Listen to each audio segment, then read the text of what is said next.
오늘의 말씀은 좀 본문이 길잖아요. 긴데 2시간에 걸쳐서 조금 쉽게 말씀을 생각해 보려고 합니다. 한 사람으로 말미암아 오늘 이 말씀이 본문 말씀에 지금 4번, 5번 이렇게 계속 반복되어지는데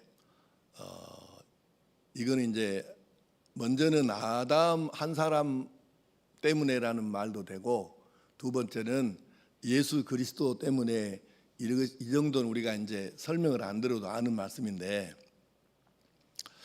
아담으로 말미암아 아담 때문에 나까지 죄인이다, 죄가 되었다, 이렇게 말하면 이해를 못하는 사람이 당연히 있죠. 교회 나온 지가 얼마 안 된 등록한 분들이 어떻게 이걸 이해를 하겠어요? 아담이 죄를 지었으니까 나도 따라서 죄인이 되었다, 이걸 어떻게 이해를 하겠어요? 이해를 당연히 못하는 게 맞죠. 그래서 이 부분을 조금 생각해 봅시다. 이제 그 반론을 제기하는 사람들은 그래요. 나는 그때 태어나지도 않았고 몇 천 년 전 얘기인데 아담 얘기가, 근데 나하고 그게 뭔 관계가 있냐, 이렇게 이야기를 하잖아요. 근데 여러분, 이것은 신분의 문제이기도 합니다. 우리가 일제시대에 살았으면 고통이 심했겠어요? 안 심했겠어요? 심했죠. 얼마나 힘들었겠습니까? 근데 여러분, 독립운동 했어요? 안 했어요? 아니, 여러분들이 독립운동 했냐고 안 했냐고? 강성단 군사님은 했다고? 안 했어요. 난 또 허셨다간 줄 알았네. 자, 보세요. 우리 독립운동 안 했어요. 그런데 그냥 늦게 태어난 것 때문에 독립된 나라에서 이렇게 잘 살고 편하게 큰소리 빵빵 치면서 살고 있잖아요. 만약에 우리가 좀 빨리 태어나서 일제시대에 태어났더라면 와, 얼마나 힘들었겠어요. 잘못하면 재패가 쓸 것이고 신사참배를 반대하니 뭐 증용을 가니 안 가니 뭐 이렇게 해가지고 얼마나 고초를 겪고 했겠습니까? 근데 조금 늦게 태어났다 그래가지고, 나도 거기서 살짝 벗어나서 태어나가지고 일본 사람한테 고생은 안 했거든요. 그러니까 이게 무슨 차이인가요? 내가 언제 어디서 태어났느냐가 어떤 경우는 나에게 있어서 본질적으로 너무 중요한 것을 이미 그 결정돼 가지고 내가 태어나고 일을 하는 거예요. 이게 신분이라는 게 이렇게 중요한 거죠. 자, 예를 들어서 이스라엘 민족이 이제 애굽에서 종살이를 합니다. 그때 태어난 사람들은 얼마나 고쳐먹겠어요. 노예처럼 살아야 되니까. 그리고 생각해 보세요.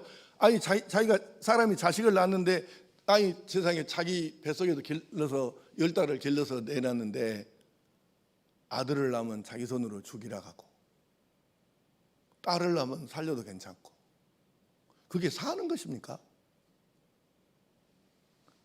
근데 누가 그때 태어나고 싶어도 그때 태어났습니까? 이건 신분상에 태어날 때 이미 정해진 거예요. 죄를 지었냐 안 지었냐 아무 상관없어요. 그냥 그때 태어났으면 그냥 거기서 종살이 하는 거예요. 묻혀가지고. 우리가 일제시대 태어났으면 또 똑같이 그렇게 사는 거잖아요. 근데 우리는 늦게 태어나서 그건 아무 상관없이 그냥 이렇게 자유를 누리고 큰소리 치면서 살고 있지 않습니까?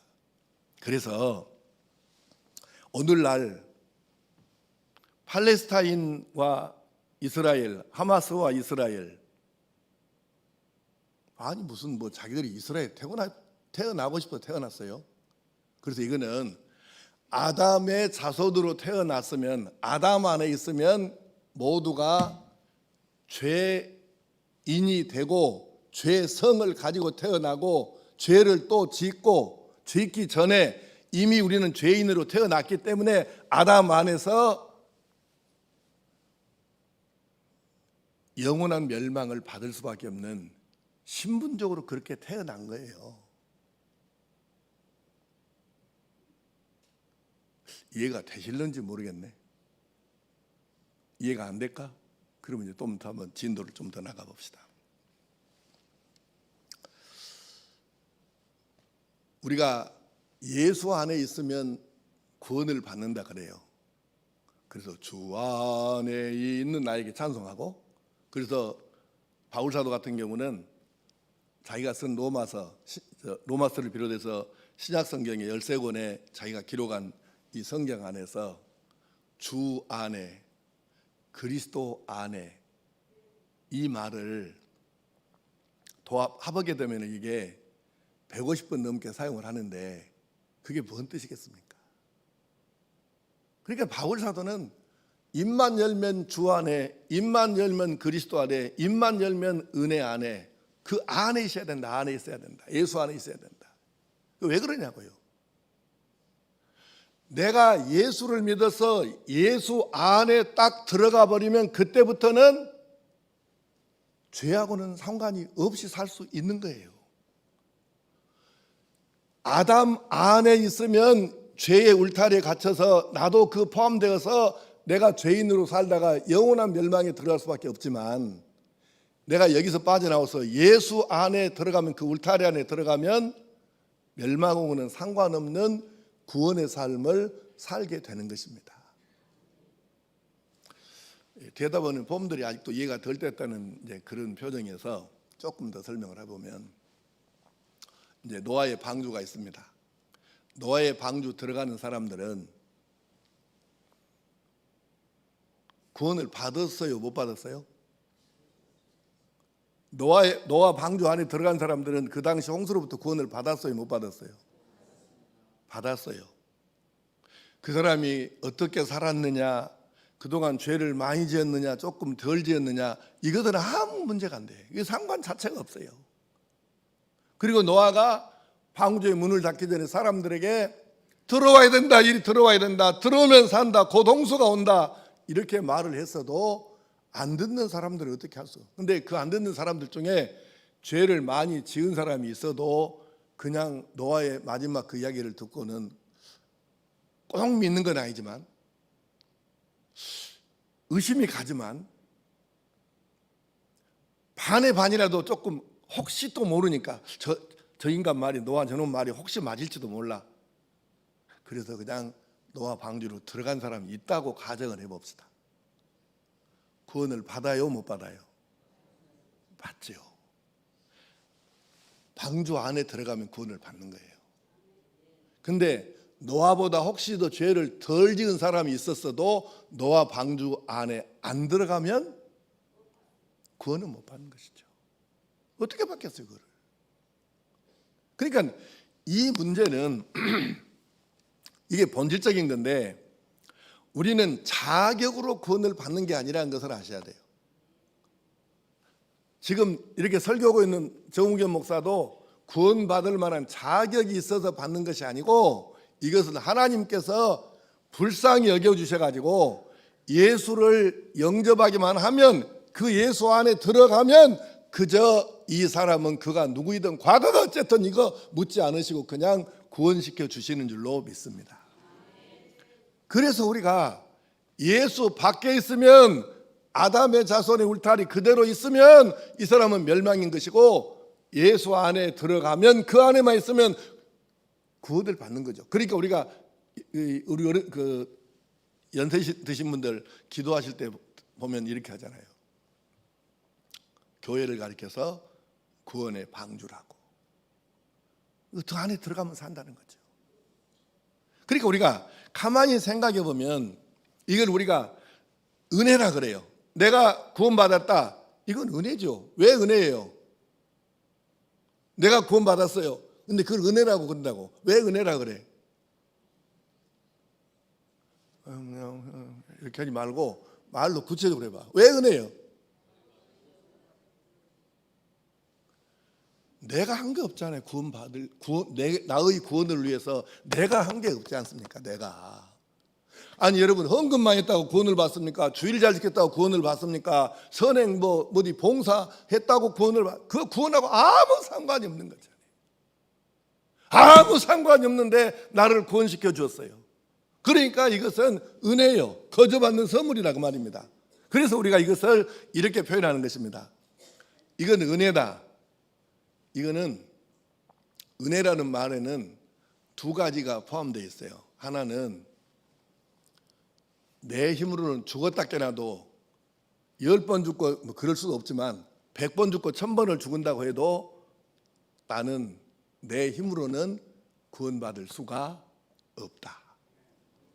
그 뜻이에요, 이게.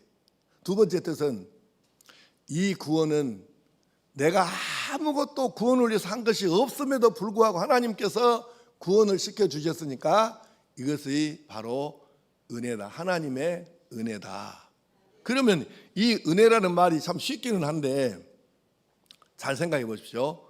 은혜는 왜 하나님께서 내게 주셨느냐? 하나님이 나를 불쌍히 여기셔서 주신 거예요. 이걸 한문으로는 긍휼이라고 그래요. 불쌍히 여겨주신 거예요.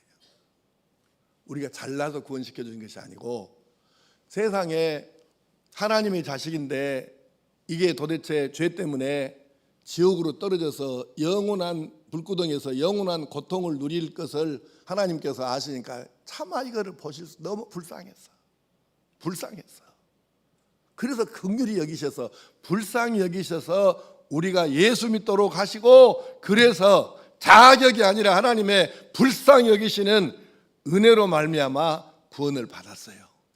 그래서 우리가 이걸 뭐라고 하냐? 오늘 읽어드린 말씀에 함께 읽은 말씀에 15절, 16절, 17절에 선물이란 말이 3번이 나와요. 한번 읽어볼까요? 그러나 이 은사는 띄워보세요. 자, 시작. 그러나 이 은사는 그 범죄와 같지 아니하니 곧 한 사람의 범죄를 인하여 많은 사람이 죽었은즉 더욱 하나님의 은혜와 또한 한 사람 예수 그리스도의 은혜로 말미암은 선물은 많은 사람에게 넘쳤느니라. 또 이 선물은 범죄한 한 사람으로 말미암은 것과 같지 아니하니 심판은 한 사람으로 말미암아 정죄에 이르렀으나 은사는 많은 범죄로 말미암아 의롭다 하심에 이름이니라. 한 사람의 범죄로 말미암아 사망이 그 한 사람을 통하여 왕노릇하였은즉 더욱 은혜와 의의 선물을 넘치게 받는 자들은 한 분 예수 그리스도를 통하여 생명 안에서 왕노릇하리로다. 아멘. 왜 선물이냐는 거예요. 자, 선물은 받는 사람이 받고 싶어서 주는 것입니까? 주는 사람이 주고 싶어서 주는 것입니까? 받는 사람 마음이에요? 주는 사람 마음이에요? 그게 중요한 거예요. 구원은 선물입니다. 하나님께서 주고 싶은 사람에게 주시는 거예요. 어떤 사람? 예수님을 구주로 영접한 사람. 그러니까 그 안에 예수 안에 들어간 사람이죠. 이 사람에게 주시는 거예요. 이거는 선물을 받고 싶은 사람의 마음이 아니고 선물을 주고 싶은 분이 자기 알아서 주시는 거예요. 어째 나는 안 줘요? 그렇게 말할 수 없는 거예요. 왜 저것을 저 인간을 왜 저 인간에게 선물을 줘요? 그건 그 주는 사람 마음인데 그걸 왜 우리가 시비를 걸어요? 여러분과 내가 이 구원이라고 하는 선물을 받은 것은 하나님의 절대적인 결정권과 은혜에 의해서 된 것이지 받는 나의 무엇에 의해서 결정된 것이 아니라는 것. 그래서 이게 선물인 것이고 그래서 이 선물 구원이 은혜이고 은사라고 하는 것입니다. 자, 우리가요 아까 서두에 말씀한 대로 독립운동을 안 했어도 해방으로 태어났으면 우리는 자유로운 나라에서 사는 거예요. 이스라엘 민족이 노예살이를 하고 있었는데 그냥 하나님을 잘 믿었던지 안 믿었던지 함께 모세를 따라서 나왔으면 이 사람에게는 가나안의 은총이 주어지는 거예요.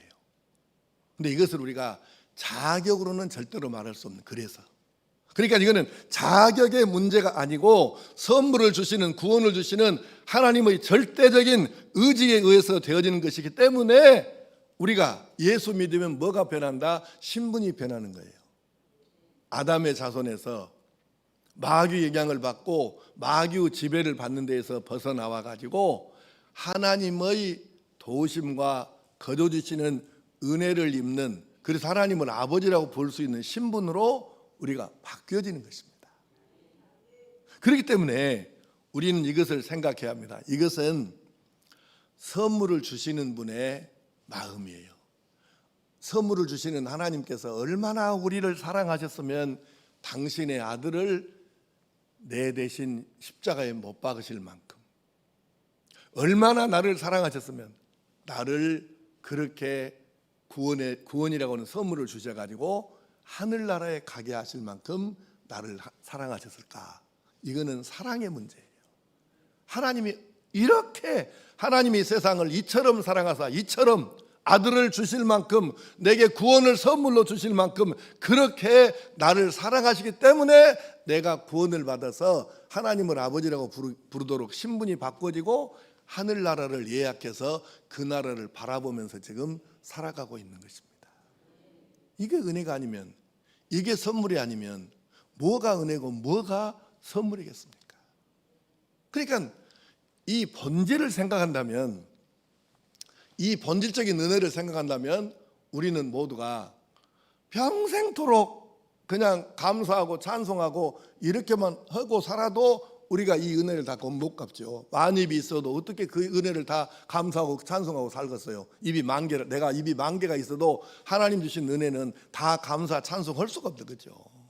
이런 은혜를 입고 사는데 사람들이, 교인들이 대부분이 세상에 나가 살다 보면 이 은혜를 까먹고 당장의 눈앞에서 지금 묵고 살아야 되고 무엇이 어찌해야 되고 이것에 빠져가지고 은혜는 온데간데 없고 돈만 살아있는 거죠. 이것이 우리의 아픔이에요. 근데 여러분이 세상에 어떤 것을 아무리 많은 것을 가지고 있다 하더라도 그걸 갖고 구원하고 바꾸겠습니까? 왕의 자리나 대통령의 자리로 자리하고 구원을 바꾸겠습니까? 근데 우리는 이 구원을 평소에 살면서 그렇게 대단한 것으로 생각하지 않고 산다는 데에 문제가 있는 것입니다. 그러면 율법은 뭐냐? 오늘 지금 함께 읽은 말씀에 율법의 이야기가 문제가 나오는데, 율법의 역할은 간단해요. 죄에 대한 거울 역할을 하는 거예요. 법조문이 없으면 우리나라는 죄형 법정주의를 채택하고 있어가지고 이 육법에가 이런 죄는 금고 얼마에서 얼마까지 사이, 그 다음에 구류 관계 교도소입니다. 몇 달에서 뭐 몇 년 이렇게 정해졌어요. 이런 죄는 이 정도, 그 범위 안에서만 하고, 이 죄가 아무리 사람들이 저는 나쁜 놈, 막 못된 놈, 죽일 놈 그렇게 욕을 해도 육법전사 안에가 이 죄를 딱 죄로 지정하고 형량이 안 정해져 있으면 벌을 못 주는 것이에요. 그러니까 우리가 참 말도 안 되는 짓들이 벌어지는 이유가, 그래서 법을 많이 만드는 이유도 거기에 있는 거예요. 빠져나갈 구멍이 없도록 하기 위해서. 그래서 죄형 법정주의가 좋기는 한데 사실은 맹점도 있는 거죠. 그래서 율법이 없을 때에도 결국 죽는 사람은 있었잖아요. 근데 결국 율법이 우리에게 주어진 다음부터는 율법이 우리에게 이걸 깨닫게 하는 거예요.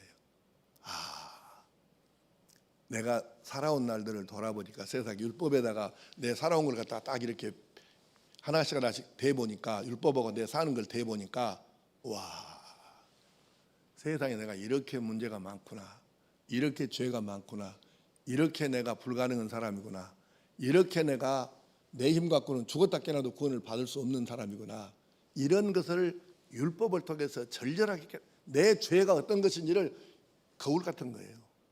뭐 묻혀놓고 거울 보면 보이잖아요. 내가 어디가 무엇이 묻었는가를. 그러니까 바로 이 율법이라고 하는 것은 죄의 거울입니다. 이 율법을 보고 내 삶을 갖다 딱 하나씩 비교해 보니까, 비춰보니까, 우와, 내가 이런 무지막지한 인간이구나. 하나님의 은혜를 이렇게 저버리고 살았고, 내 맘 내 식으로 살았고, 이렇게 내가 문제가 많은 인간이었구나. 이것을 율법을 볼 때 나를 아는 거죠. 그러니까 율법은 결국 역할이 뭐냐면 그거예요. 그래서 내가 얼마나 죄인이고 얼마나 구원받을 수 없는 그런 사람인가. 이렇게 불가능한 나이인데 아무것도 한 것이 없는데 그럼에도 불구하고 예수 믿는다는 딱 한 가지 때문에, 영접했다는 한 가지 때문에 내게 구원의 선물을 주셨으니 이것이 얼마나 놀라운 은혜인가. 그래서 우리가 이것을 깨닫는 사람은 다른 것이 조금 부족하고 모자라도 이 한 가지 때문에만도 감사하고 웃고 행복하고 즐겁게 살아갈 수가 있는 줄로 믿습니다. 이게 믿음이에요. 이 믿음이 떨어지면 마약한 사람들 마약 기 떨어진 것처럼 이게 영 사람들이 정상이 아닙니다. 감사 제목도 불평의 제목으로 바꿔지고. 여러분 그런 거 경험 안 해봅니까? 자기 자신이 됐든 옆에 다른 사람이 됐든 저 정도면 감사하고도 남아야 되는데 입만 열면 불평이고 입만 열면 이상한 소리 했었고 말도 아닌 소리 했었고. 그래서 여러분 생각해 보세요. 성도들끼리 모이면 어디 한번 내가 이제 테스트 한번 해볼까요? 지난 주일로 월, 화, 수, 이제 오늘 수요일이 거의 다 이제 해가 넘어갔고 다 시간이 끝나가는데 사흘 동안에 교인들을 만났을 때, 야 김집사 올해 성경 일독 다 했어? 아직 덜 했어?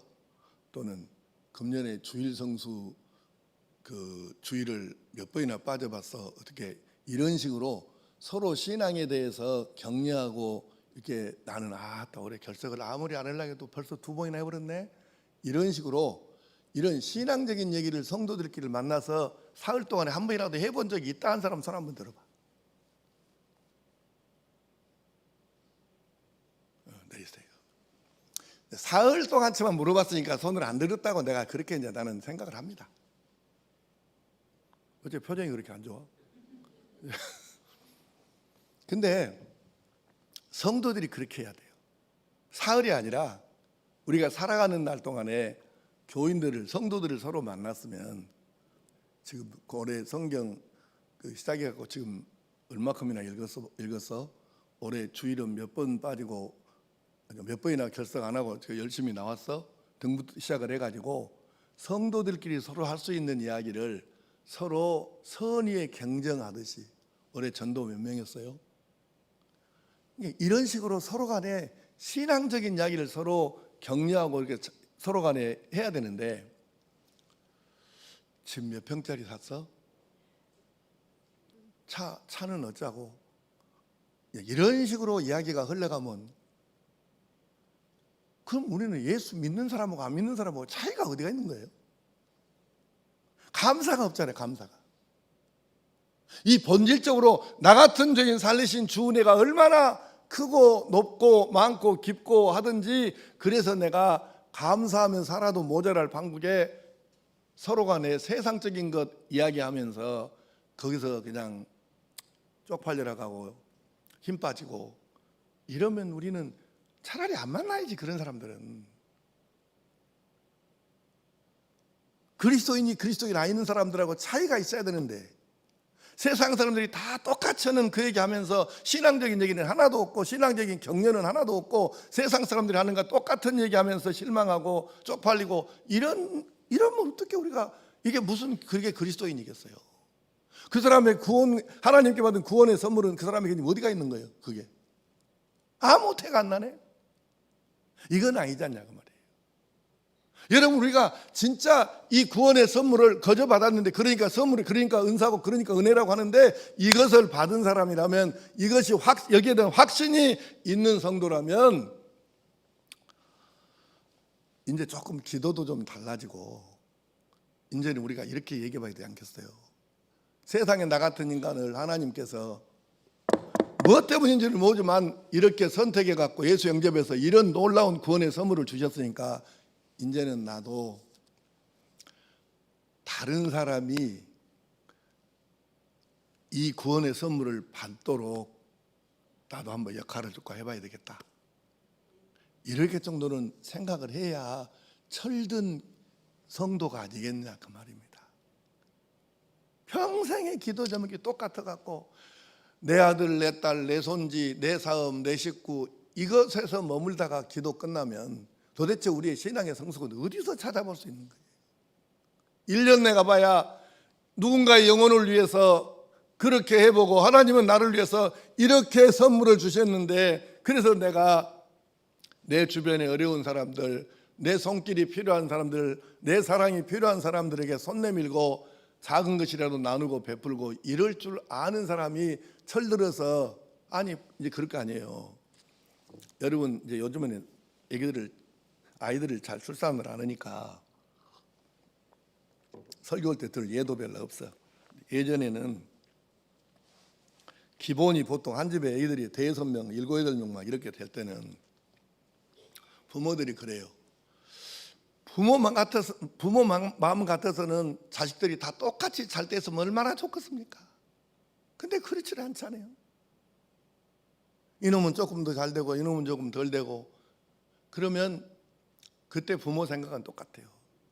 잘 되고 잘 사는 놈이 좀 힘들고 어려운, 어차피 지 남매간이니까 지가 조금 나서서 손 봐주고 손 잡아주고 도와주고 이렇게 좀 해주면 언행이 부드러울 것인데, 그 생각 자체가 없어. 그럼 부모는 마음이 서운한 것이죠. 이놈아, 내가 너한테 그거 다 거저준 것이고 내가 너를 어떻게 키웠는데 너는 너밖에 몰라갖고 네그 동생이, 네그 형이, 네그 오빠가, 네그 누나가 이렇게 힘든데 너는 모른 척하고 너만 살라고 하냐, 이러면 그 부모 마음이 얼마나 편하겠습니까? 하나님께서, 그러니까 부모가 볼 때는 어려운 자기 남매간들을 자기 일처럼 돌보는 놈이 철든 놈이고 속 있는 놈이잖아요. 하나님께서 우리를 내려다보실 때 어떤 성도가 철든 성도, 이쁜 성도가 되겠냐고요. 죽을 때까지 기도 제목은 자기 식구, 자기 집안 이 안에서 그렇게 하다가 죽는 그 사람을 하나님께서 그렇게 얼마나 이뻐 보이겠습니까? 믿음이 연약한 성도들을 어떻게 조금 내가 좀 도와줄 수는 없을까? 우리 동네 어려운 사람들 내가 주님의 사랑으로 좀 함께 손잡아 줄 수는 없을까?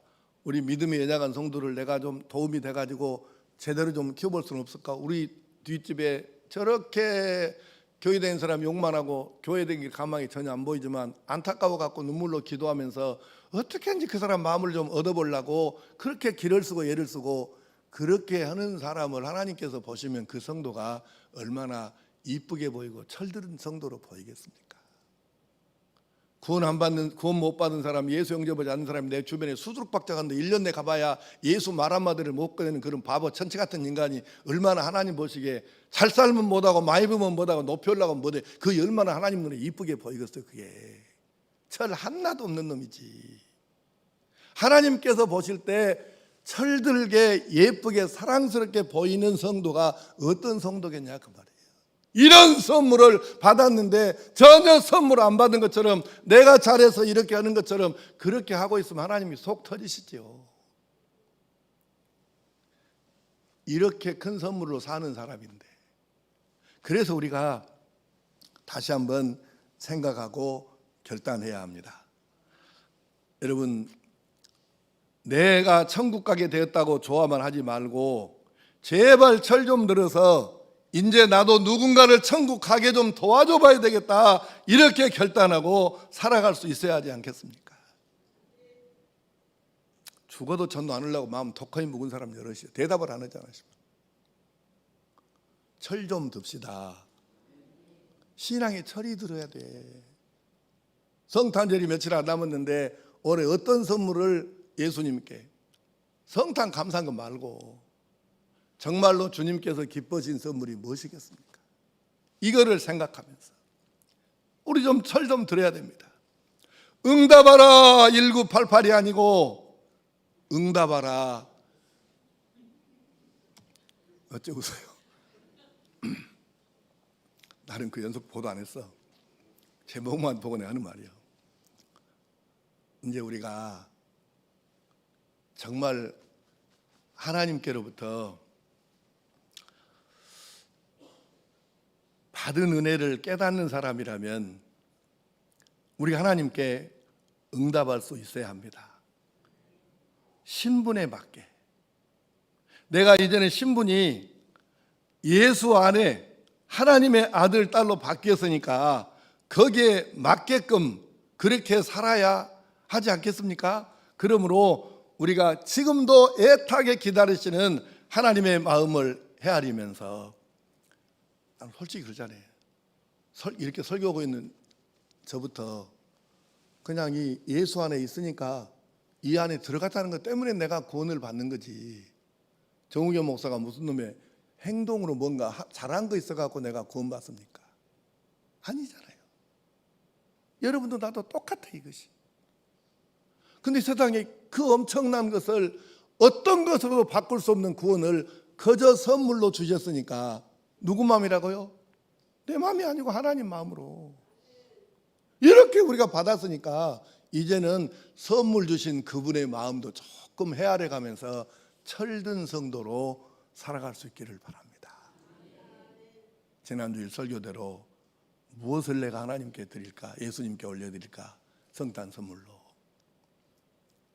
깊이 생각하면서, 주님께서 우리 한 사람 한 사람을 그날 성탄절 예배 때 네가 많이 자랐구나, 철이 많이 들었구나, 많이 익어졌구나, 이렇게 칭찬하시고 흐무대하시고 더 큰 일을 할 수 있도록 큰 것까지도 맡겨주실 수 있는 그런 은혜가 우리 모두에게 있게 되기를 간절히 축복합니다. 기도하십시다. 아버지